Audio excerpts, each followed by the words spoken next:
Ashamaa akkam jirtu kun sagalee kitaabaati. Sagaleen kitaabaa keenya qophiilee isin itti bohaartan, isin itti barattan kan nuti iddoo adda addaa irraa dubbisne isiniif qoodna. Akkuma beekamu ogummaa wantoota adda addaa ittiin qoqqoodnee ilaaluu dandeenyu beekuudhaaf barachuudhaaf beekumsa guddaa amma xumura qophii keenyaatti dhufaana turaan affeerraa keenya. Qophii keenya har'aatiin seenaa Jeneraal Taaddasaa Birruu isiniif dhiyeessina. Uummanni Oromoo barachuu qaba, lammiin barate mirga isaa gaafata jedha Taaddasaa Birruu. Jeneraal Taaddasaa Birruu bara 1921 godina Shawaa Kaabaa naannoo Salaalee Aanaa Hidhaabuu Abootee iddoo addaa Siree Moroosee jedhamtutti dhalatee akka inni guddate seenaan tarree gootota Oromoo keessatti barreeffame hedduun isaa ragaa ni baha. Jeneraal Taaddasaa Birruu akkuma ijoollee naannoo isaa ijoollummaa isaatiin loon tiksaa guddate. Umriin isaa immoo yeroo barnootaaf ga'u mana barumsaa amantaa Ortodoksiitti afaan Gi'iziitiin barumsa amantaa hordofuudhaan afaan Gi'izii barreessuu fi dubbisuu danda'eera. Abbaan Jeneraal Taaddasaa Birruu nama quuqama saba Oromoo qabu. Kanumarraa ka'uun yeroo lola Xaaliyaanii duulee dirree waraanaa irratti wareegame. Summii gaaziitiin poisonous gaaziitiin du'e. Yeroo kana duuti abbaa isaa baay'ee isa gaddisiisee osoo jiru, haati isaas rifaatii du'a abbaa manaa ishee irraan kan ka'e abbaan manaa ishee du'ee guyyoota 80 booda lubbuun ishee darbuu danda'eera. Yeroo kana Jeneraal Taaddasaa qormaanni jireenyaa cimaan waan isa qunnameef barnoota isaa addaan kutuuf dirqama. Achi booda dargaggeessi kun maatii isaa tasa waan dhabeef Xaaliyaanii irratti duuluun haloo abbaa isaa ba'uuf eessuma isaa obboleessa haadha isaa kan ta'e nama Biraambaraas Beekaa jedhamu wajjin loltoota mataa isaanii uummatanii gara Hallayyaa Calanqootti deemuun bosona seenan. Xaaliyaanonni garuu meeshaa waraanaa ammayyaa fi loltoota muuxannoo dheeraa qaban qabattee waan hiriirteef falmii waraanaa sa'aa 24 taasifameen erga hidhattoonni Xaaliyaanii hedduun dhumaniin booda Jeneraal Taaddasaan fa'aa naannoo holqa Finqii jedhamtee waamamtutti marfamanii harka kennatan. Sana booda qabamanii hidhamtoota baay'ee waliin gara mana hidhaa Moqaadishootti ergaman.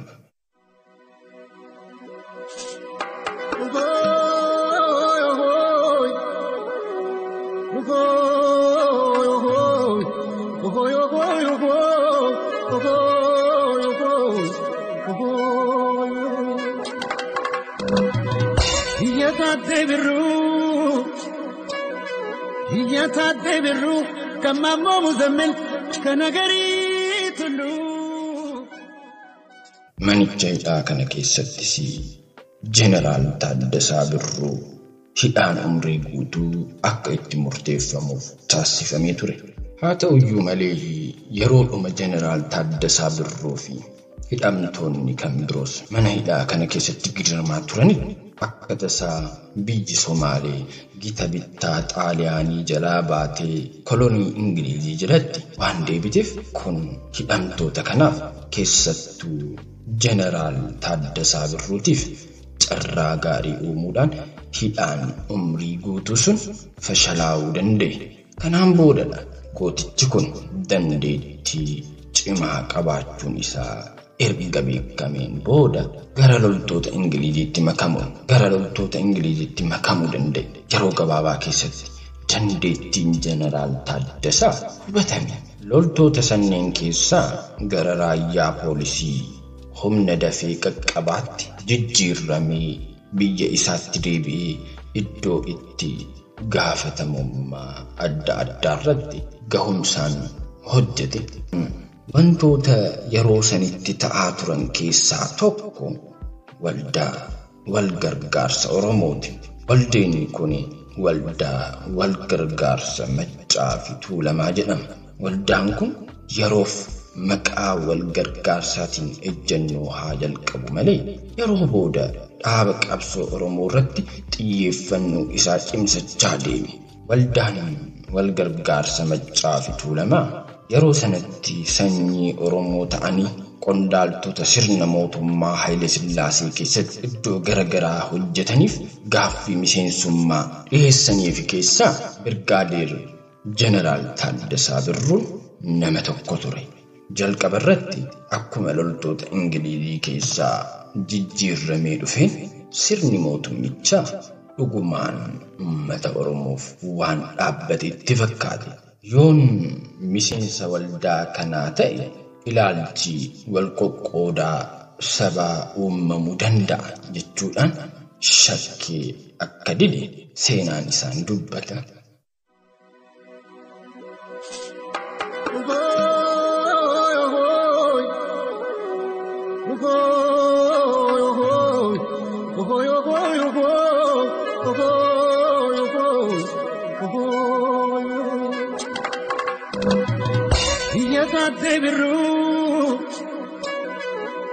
Taadde Birruu Kamammoo Muzammil kana garii tullu.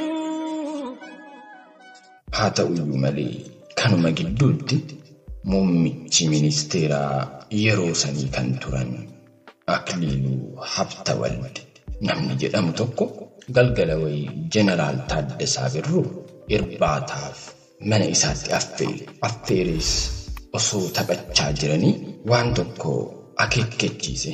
Jeneraal Taaddasaa Birruu dura taa'aa duula dubbisuu fi barreessuu biyyoolessaa waan tureef akka uummanni Oromoo baratee doofummaa keessaa bahuuf tattaaffii isaa cimsachaa ture. Uummanni Oromoo barachuu qaba.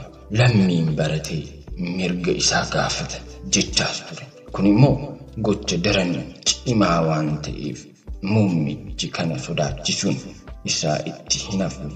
Jeneraalli kun Oromoo ta'uusaas waan hin shakkiniif akkas jedheenii ture. Taaddasaa, ati erga duula qubee kana eegaltee baradhaa jechuun baay'istee jirti.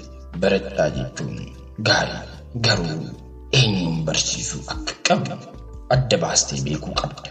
Nuti yoo xiqqaate Oromoo jaarraa tokko gara boodaatti hambisnee bitaa jirra. Uummata kana nan barsiisa yoo jette galaana nurra galagalu jechuudhaan sodaa uummata Oromoorraa qaban ibsaniifi.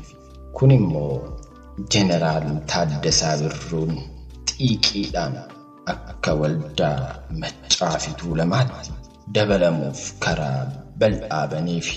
Sana boodas miseensummaaf laphee guutuun erga eeyyamamee booda akkas jechuun dhugaa jiru bahee ture. Wuskiin fuuldura kootti buufamee jiru ishii galatti fakkaata. Gonkumaa miira koo to'achuu waan hin dandeenyeef wuskiin naaf buufame immoo ani bara qorichaan fudhachaa jiraan kanaafuu hin dhugu jechuudhaan dhiiseen ba'e jedhee akka ture ni yaadatama. Seenaa goota keenya Jeneraal Taaddasaa Birruu kutaa tokkoffaa asuma irratti xumurra.